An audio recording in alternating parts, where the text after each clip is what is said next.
12 বছর আগের পুরনো ঘটনায় গতকাল প্রথমে আটক করে পরে গ্রেপ্তার মায়াপুরের সন্ত এবং লক্ষ্যকণ্ঠে গীতাপাঠের দায়িত্বে থাকা জগদ্ধাত্রী দাস।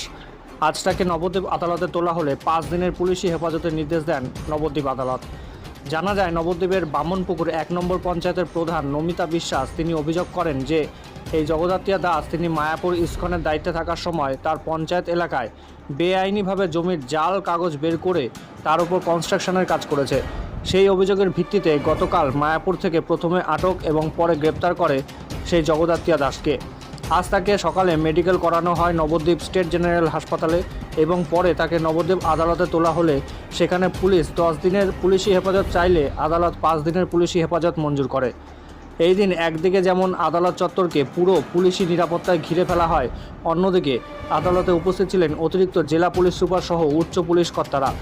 এদিন আদালতে হাজির ছিলেন বিজেপির রাজ্য কিষাণ মোর্চার সভাপতি মহাদেব সরকার এবং সন্ত সমাজের অন্যান্য সন্তরা। তবে বিশ্ব হিন্দু পরিষদের মধ্যবঙ্গীয় সভাপতি রাতুল গোস্বামী জানান, এই জগদ্ধাত্রী প্রভু যেহেতু হিন্দু জাগরণের দায়িত্বে ছিলেন এবং 1 লক্ষ গীতাপাঠের অনুষ্ঠানের দায়িত্বে ছিলেন, তাই তাকে এই বর্তমান শাসক দল আগের মিথ্যা মামলায় ফাঁসানোর চেষ্টা করছেন এবং এর আগেও 18 বছর আগের মিথ্যে মামলায় ফাঁসানোর চেষ্টা করেছিলেন। অন্যদিকে মহাদেব সরকার জানান, কার্তিক মহারাজের পর এইবার জগদ্ধাত্রী প্রভুকে হেনস্থা করতে চাইছে এই শাসক দল।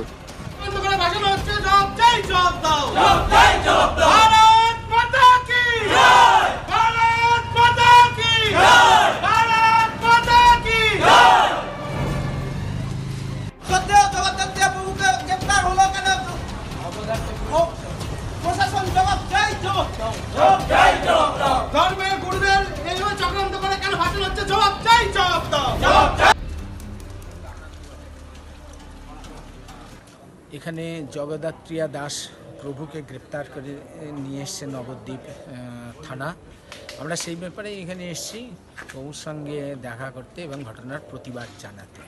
কারণ জগদ্ধাত্রী দাস একজন ধর্মীয় গুরু শুধু নন, একজন সমাজ আন্দোলনের অন্যতম নেতা, যার নেতৃত্বে আমরা দেখেছি যে নবদ্বীপের যে পবিত্রতা, সেই পবিত্রতা নষ্ট করবার জন্য এখানকার শাসক দল কসাইখানা নির্মাণ করে যে পবিত্রতা ধ্বংসের কাজ করেছিল, তার বিরুদ্ধে প্রতিবাদের অন্যতম মুখ হচ্ছে জগদ্ধাত্রী দাস প্রভু।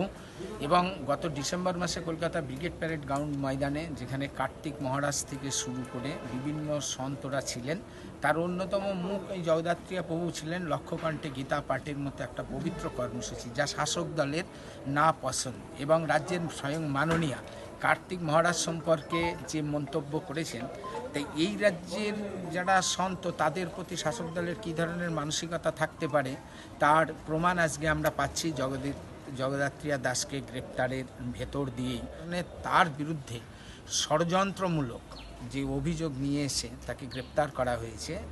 বলা হচ্ছে জমির শ্রেণীবিন্যাস না করে এই কোনো জমি যখন তিনি ইস্কনের দায়িত্বে ছিলেন ল্যান্ডের, সে সময় হস্তান্তর করেছিলেন।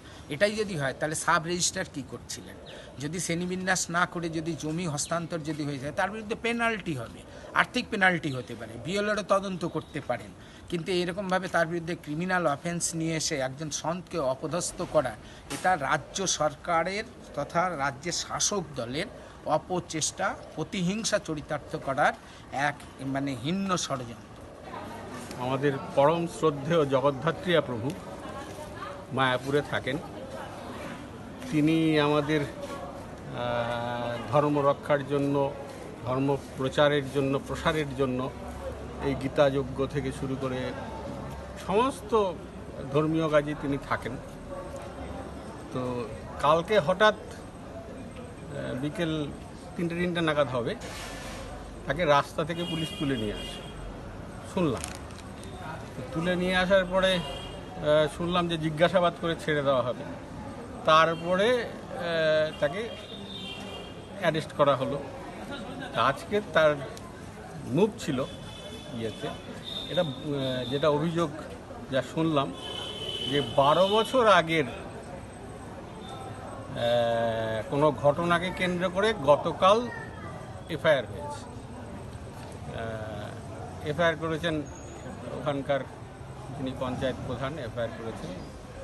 এর আগেও উনাকে 18 বছর আগেকার কোনো ঘটনার পরিপ্রেক্ষিতে কেসে জড়ানো হয়েছিল, সেটাতে উনি বেল পেয়েছেন। তো হওয়ার কারণ হচ্ছে উনি ধর্ম রক্ষার জন্য কাজ করছেন, আমাদের হিন্দু ধর্ম সনাতন ধর্ম রক্ষার জন্য, প্রচারের জন্য, প্রসারের জন্য কাজ করছেন।